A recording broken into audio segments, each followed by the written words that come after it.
Welcome to the podcast, Speaking to Influence, Communication Secrets of the C-Suite. I'm Dr. Laura Sokola, your host, founder of Vocal Impact Productions and author of Speaking to Influence, Mastering Your Leadership Voice. My guest today is Bill Sasso, chairman of the Management Committee and Board of Directors at the law firm of Stradley Ronon, with 8 offices from Chicago to Philadelphia and New York to Washington, D.C. He's also active in the business and philanthropic communities here in the greater Philadelphia region. Bill, thank you so much for taking the time to join me today. It's a pleasure to be here, Laura. Now, before we get into business, let me ask you this. Finish this sentence for me. I never thought I would, but... I never thought I would be chairman of a major law firm in Philadelphia. Why not? I guess when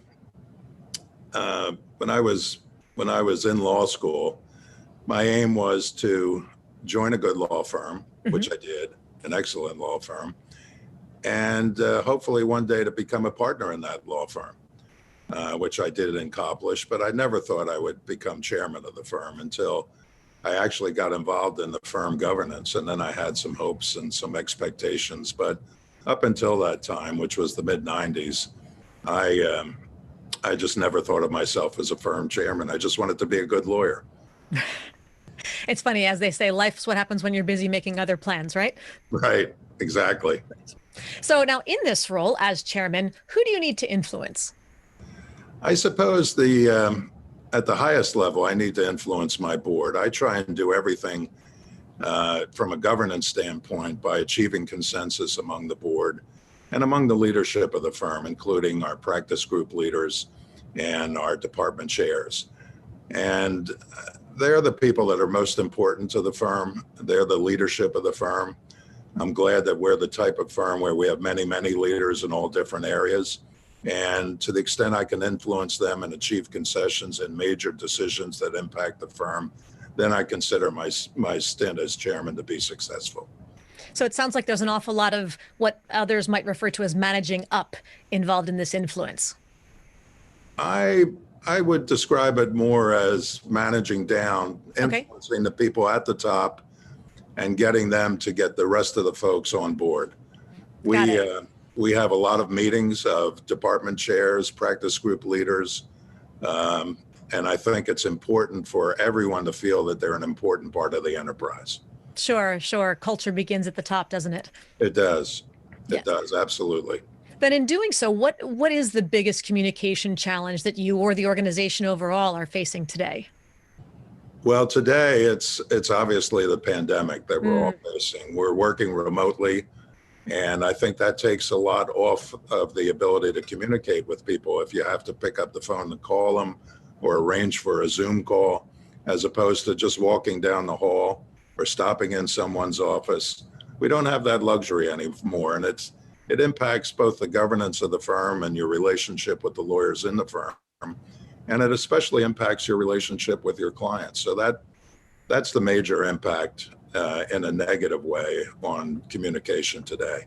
Sure. Hopefully it's going to change, but quite frankly, there doesn't appear to be a quick end in sight anyway.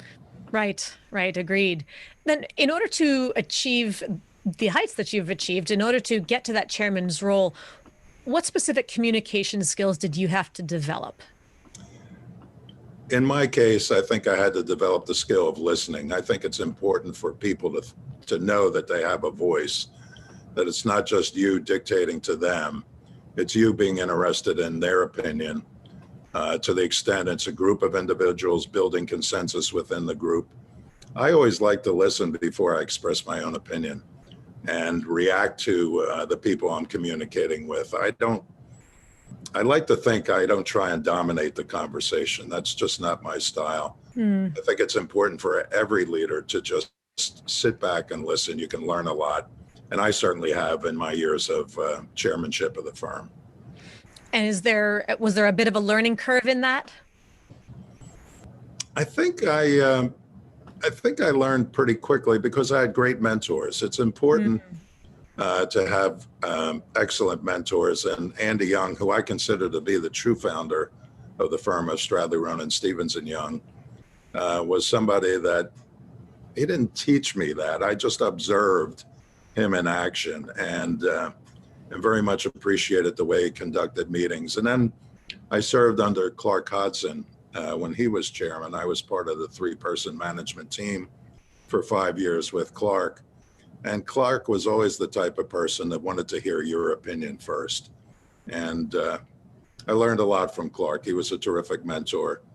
I learned to laugh at meetings and to let people know that you have a sense of humor and you weren't that serious person that was trying to intimidate you. Clark had a way of making people feel very relaxed in his presence, and I tried to adopt that as much as possible.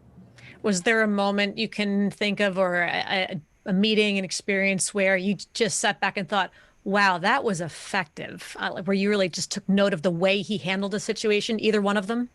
I think it was a lot of situations. I remember when Clark stepped down as chairman and the firm honored him, and I talked about our 5 years together in governance.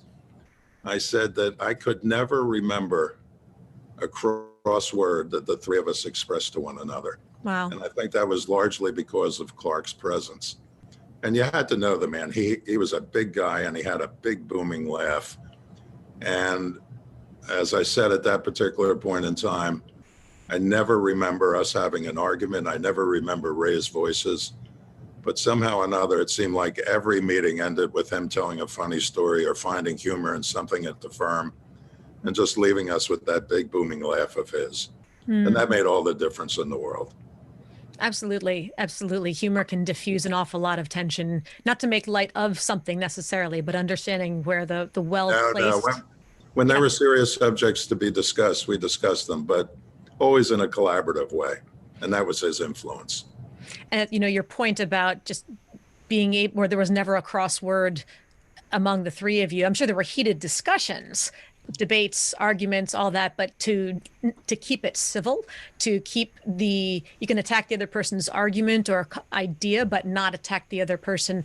I think that's something that's just so becoming more appreciated now more than ever, perhaps. And we need more leaders who can model how to do that effectively. Certainly in the political arena, we could utilize that. All over. I think it's just a question of mutual respect, and Clark respected everyone. Didn't matter whether you disagreed with him or not. And that's another thing he taught me, that you have to respect everyone. You have to respect their opinions, even if you strongly disagree with them. Yes. Yes. And that's critical for the leaders, I think, to be able to model, not just instruct. It sounds like they both did that quite effectively. I agree. They did. Then what was a mistake, perhaps, that you made along the way? It sounds like they paved the road and everything was smooth sailing. There were never any problems along the way. Was there by chance a mistake that you made or a lesson that you had to learn the hard way? Every once in a while, I lose my patience, and I have to be very careful about that. And that's why I try and conduct meetings the way I do, where I sit back and listen and think about things before I express my own opinion. In the very beginning of my tenure, I probably became impatient at times and expressed that. And that's never a good thing. It just, the major drawback of being that way is you stifle conversation, and people have to know that their opinions are valuable and you want to hear what they are. And if you become impatient during the course of the discussion, it just shuts down conversation, which is a major mistake. Can you think of a conversation, if you were to go back, where you wish you could go back and just do it over, or you hear it? Because we've all had those moments where we hear something come out of our mouths and we think, that sounded better in my head. Or, I wish I could take that back and redirect that conversation. I haven't had that experience too often. I'd Sure. have to go pretty far back. And I guess one of the reasons is I try not to think too much of my mistakes. If I try and learn from them and then put them behind me. And I think that's a good way to be. Otherwise, you're constantly reflecting on the things you've done wrong, which I don't think is a good thing for a leader to be thinking about constantly. So. Yeah, I think that's a great distinction. Do you learn from your lessons? Do you chew on them? Do you reflect on them just enough so that you take the lesson and move on, versus just stewing on it and letting it eat at you? That's an important line to be able to draw. I see some people who are far too serious. They ponder over things far too long. they think back too much, and I think let's just get on with it. There are more important things to decide in the future. Let's move forward. So I think it's all part of my philosophy that you want to move forward as much as possible and not belabor the mistakes of the past. From there, then, what's the next big goal for you, either personally or for Stradley Ronon? And what communication skills will you need to develop in order to achieve it? Well, my next big goal, I'm obviously getting toward the end of my career, and I've been involved in a lot of things philanthropically in the community. And one of my big issues, when I was growing up, Laura, I'll give you a little bit of background, but when I was growing up, my dad was a mailman. My mom was a seamstress. I was born in South Philadelphia, raised in North Philadelphia in the Broad and Olney neighborhood. And whether you went to public school or parochial school or private school, you got a great education, and there were plenty of opportunities for you after you got out of school.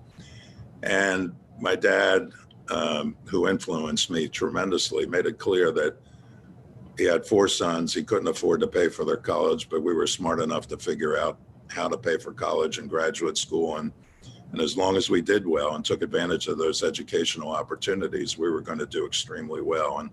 And we all did. And unfortunately, I don't think that exists today. The education system in Philadelphia has to be improved, and we have a terrific school board and a terrific school superintendent who are working to do that. But they have a lot of constraints on their very significant efforts, including financial, especially today, given the pandemic. Yeah. And kids today, when they get out of school, there aren't a lot of jobs. Philadelphia is not in the place of a lot of major cities where they recovered from the recent recession and increased jobs. And we have to do a better job there. And so I'm looking forward as my next goal to help do things that are transformational to the city of Philadelphia and try and do things that assist the region's most precious assets, our children, in getting a good education and having the opportunities when they get out of school. And that's why I became heavily involved as the chairman of Select Greater Philadelphia, which it's one of the 3 legs of the Greater Philadelphia Chamber of Commerce. We work with the CEO Council for growth there, trying to bring jobs to the region and retain jobs that we have. And we've been very successful in that area. And our crowning achievement will probably be the Hilco project, where they are remediating and reconstructing the Sunoco refinery, almost 1,400 acres in South Philadelphia. You see it on the way to the airport. And they're going to be creating probably 15,000 to 20,000 jobs, including 8,000 construction jobs. And that is something that is truly transformational. And if I can work on projects like that in the remaining years of my career, that's my goal, because I see how it helps not just the city and its infrastructure, but again, our region's most precious assets, our children. That's a pretty tall order you've got going there. Are there any particular communication skills that you realize are going to be paramount in their importance? I think the most important thing is to be the type of person that people like to listen to. First of all, to get their opinions. And achieving that goal, you need to be able to work with the political community, with the business community. And it's what I talked about before. It's listening to what their issues are and communicating, not dictating, but communicating to them as to what you feel is important to achieve the goal, and try and convince them in not in a demanding way, but in a collaborative way, that we have to work together to achieve these goals. And so far, the political community has been great to deal with, city council, the mayor's office, and the business community has as well. There are a lot of people volunteering in this particular area, and especially in the area of Select Greater Philadelphia, job growth and job retention. And that's how, quite frankly, that's how we're going to cure the poverty problem in Philadelphia. Sure. We have to bring jobs here. We have to bring opportunities. We have to convince kids that it's great to stay in school because there are opportunities for you after you graduate. Yes. So that's what I'll be working on. That sounds terrific. Now, that brings us, Bill, to the Listener 24-Hour Influence Challenge. Given everything we've discussed so far, this is your chance to speak directly to the listeners out there and to challenge them to take one step that they can complete within the next 24 hours to have more influence. How would you like to challenge our listeners today? I think what you ought to do is give some thought as to where you think you have a serious shortcoming in your communication skills, and think about who is at the opposite end of the spectrum. Somebody that you have a relationship with, somebody that perhaps you admire them because they are at the opposite end of the spectrum where you have certain shortcomings, and arrange to sit down and talk to them. I can't tell you how often people have asked me for my opinion on something that's totally irrelevant to the law firm, totally irrelevant to the political effort that I tend to be involved in, and they just want to talk about themselves and some issues that they have personally. And I think that's, in my opinion anyway, the greatest compliment you can pay somebody, that you want to talk about what bothers you and what you want to improve about yourself. And I know I give people as much time as they need whenever that happens and whenever I'm asked for that opinion. Okay, so in the next 24 hours, you've heard it here first. Your job is to go out there and find somebody who's got a strength in an area where you are not quite as strong yet, and try to get some input from them, get some guidance, some advice, some feedback, but to tap into that expertise. Did I get that right, Bill? You did, Laura. All Well right. done. Thank you. Now that brings us to the next section, which is about succession planning and career advancement, priorities and opportunities at the firm. When you think about terms like leadership presence or executive presence, what does that mean to you?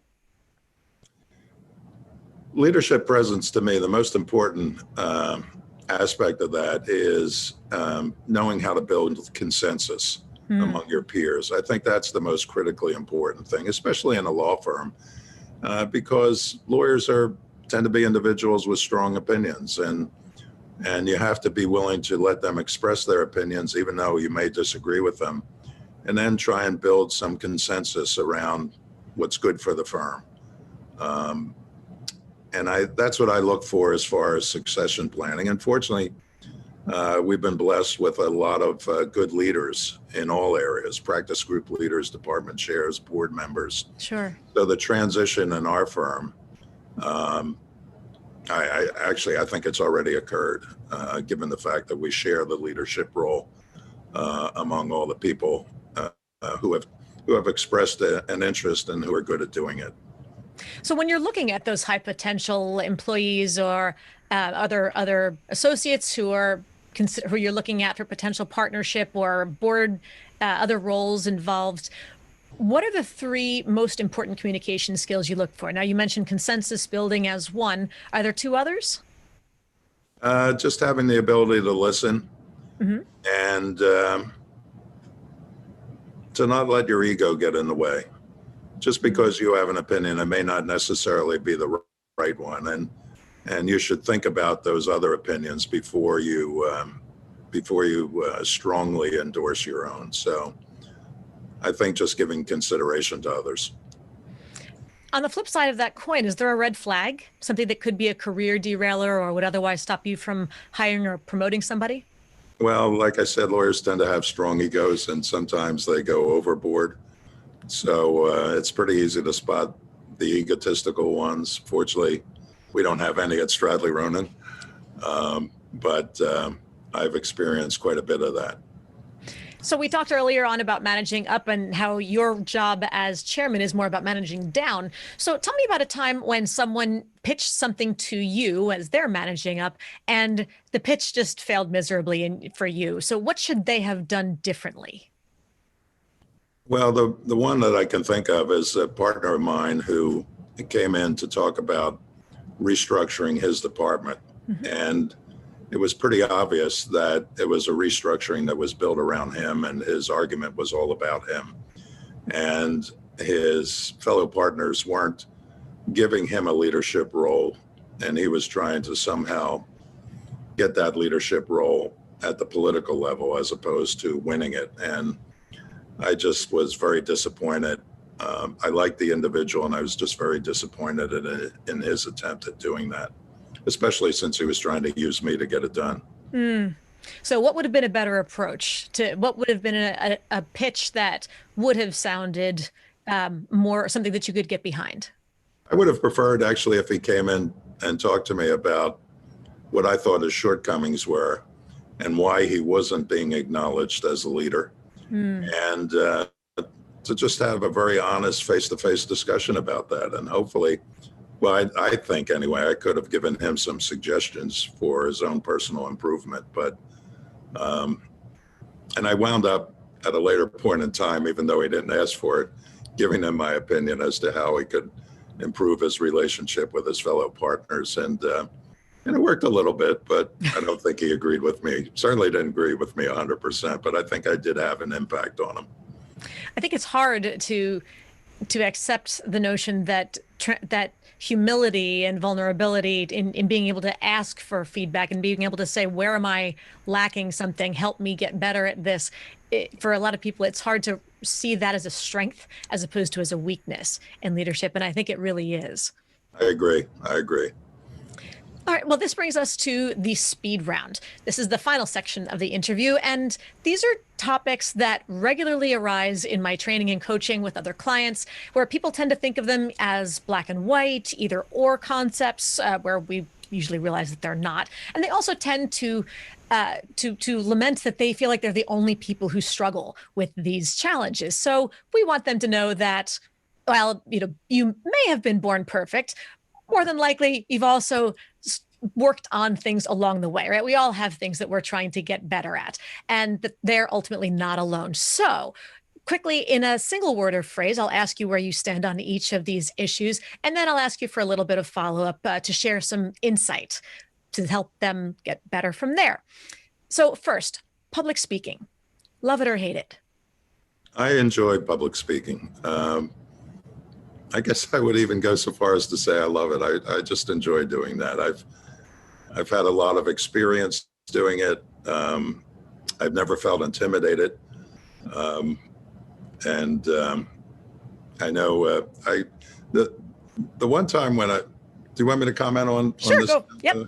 Yep. One time where I was a little bit concerned about public speaking was when I gave the commencement address at Philadelphia University a few years ago. And it was because, for example, when I would give a speech, do public speaking in front of the chamber, when I was chairman of the chamber, it was about 1,400 people in the convention center. And that never bothered me. I felt very relaxed. But I was thinking that this is 5,000 people in the convention center, and they're not all the same. They're not all business people. Mm. It's the whole spectrum of students and parents. And I was trying to give a speech that appealed to all of them. And I have to say that I got more applause from the parents than I did the students. So I wasn't entirely successful, but at least some of the audience felt identified with what I had to say.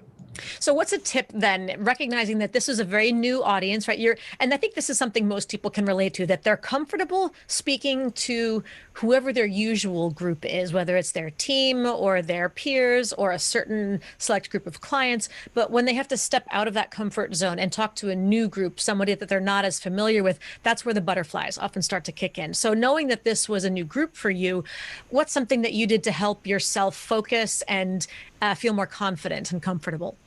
I always felt relaxed, and I felt that if I made a mistake or said something that maybe I shouldn't have said, I never let that bother me. I think that you can't overthink it. You can't try too hard.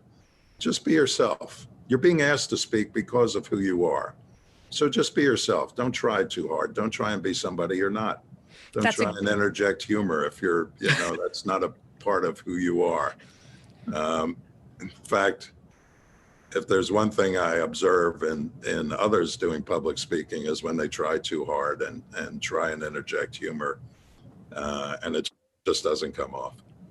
We're not all Johnny Carsons or so. Yes, yes. Crickets is not the sound that you're looking for as Right, a right. response. Exactly. Okay, then would you consider yourself to be an introvert or an extrovert? I guess out of the two, I would consider myself to be an extrovert. I hear a but in there. Well, the but is that I don't try and force myself on people. Again, I think that's all part of my communication skills, that I like to listen and I like to get other people's opinion, but I'm not intimidated about, going into a boardroom of, very important individuals and having to talk about issues for the first time. It just has never bothered me. So So I that's guess when that's more being self-confident than being an extrovert. But out of the two, I'm more extrovert. I'm not at all introverted. So never I, have been. I think the extroverted part of that is the ability to walk into a room of people you don't know, and whether it's in front of all of them at once or just networking with them and having conversations with the strangers, there's a comfort level in that. It's not something that's terribly draining for you. Is that accurate? That's accurate, and it's the way I've been all my life. I was in grade school. I was kind of the class clown and got whacked quite a bit by the sisters because of it. But I learned a lesson as to when to be outgoing and when not to be outgoing. It took Well, me took me 8 years to learn that lesson, but ultimately it got through. and isn't that the rule number one, the cardinal rule of comedy is it's all about timing? It all about timing, and my timing was off for the first decade of my life anyway. And the nuns let you know it. They did let you know it. Yeah, they're That not was, subtle about that. yeah, that was Okay. part of. That was during the time when corporal punishment was part of the educational process, and it worked for me anyway. Well, it's funny. I in my former life, I was a public school teacher, and I had, about 30 kids in my class, give or take. But my mother, who was, of the early baby boomer generation, she said, Laura, we had 80 kids in my class. So, you can talk about cooperative learning and you can talk about this and about that, but trying to get 80 kids to sit still and do something else, I thought, yeah, I can imagine why the nuns would at least want to resort to something a bit more forceful, given the idea of having to get 80 kids to behave while doing algebra or whatever it was. So I don't envy them that task. I was in the same boat. All our classes were at least 50 and sometimes 60 and 70, and so the sisters learned very quickly how to rule with a Literally. with an iron fist at times. So, Right. but like I said, it worked. Yep. Yep. So what about conflict? When you're faced with a potential conflict or a difficult situation, let's look at your natural wiring, how your DNA is structured. Do you naturally and instinctively want to avoid it or want to address it head on? I like to address things head on. I'd like to think that when people think of me, what they see is what they get. I like to be very open about that, and I never in my career have I tried to avoid any confrontation. If it exists because it's an adversarial process where you're representing your client, you have to be involved. You have to get involved, and you have to let your presence be known. Sure. And can you give some insight as far as what you've learned about how to effectively manage conflict? What's a tip? How do you address it head on? And That's a good question. Again, I think it takes good listening, and it takes analyzing the situation quickly. You have to be fast on your feet. And I'm not a litigator, but every once in a while I get in a courtroom. And for example, I was in a settlement conference with a judge and opposing parties last week. And I think it's just very important to assess the situation quickly and be very forceful in your opinions in those adversarial situations. well, with that, then, Bill, tell us how people can learn more about you and about Stradley Ronon. You can visit our website to learn more about Stradley Ronon. To learn more about me, you could just pick up the phone and call me. If you really want to learn about me, but I'm open to communicating with students. Periodically, I get a call from a parent who wants to talk to me about one of their kids who wants to be a lawyer and wants to get my opinion, then I'll say, just have your son call me, have your daughter call me. I'd love to talk to them about that. And I get a kick out of it, quite frankly. I enjoy doing that. That's really great. So is there a particular social media channel that you are more active on, or that the firm is more active with? I'm not a social media person, but I answer my emails and I answer all my phone calls. And that's the way I prefer to communicate, more so than social media. I especially like to talk on the telephone. So. Okay. Well, we will definitely put all the information in the show notes. So if you are looking for more information about Bill Sasso or about Stradley Ronon, please do check those notes for how to get in touch. Bill, thank you so much for joining me on the show today. Laura, I enjoyed it. Thanks so much. And I want to thank you. And I want to thank everybody else out there as well for tuning in.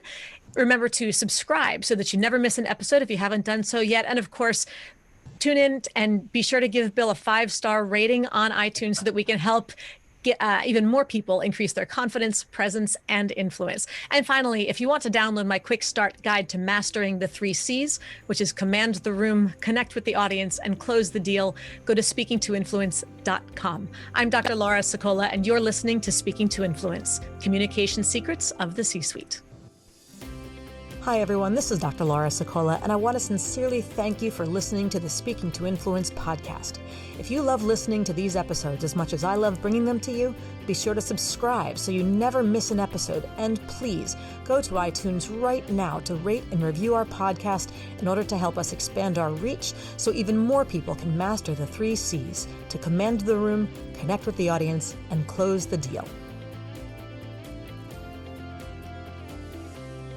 Thanks for listening to Speaking to Influence, Communication Secrets of the C-Suite, the show for leaders who want to speak with impact. The hosts, producers, owners, and media distributors of the show make no guarantees that the strategies and information discussed will result in profit or other success and may result in losses. The opinions and statements of the hosts and guests do not necessarily reflect the opinions of the owners, staff, managers, broadcasters, or sponsors of the show. No medical or psychological therapy or personal or professional wellness or relationship advice is offered in the show. You are advised to seek counsel on matters related to your health, family, relationships, job, or other business and legal matters from licensed advisors in those areas prior to making any changes in business or lifestyle. No information provided may be suitable in your situation. As always, take responsibility for the decisions and actions you take, including the reactions they may make in your work, family, health, and life.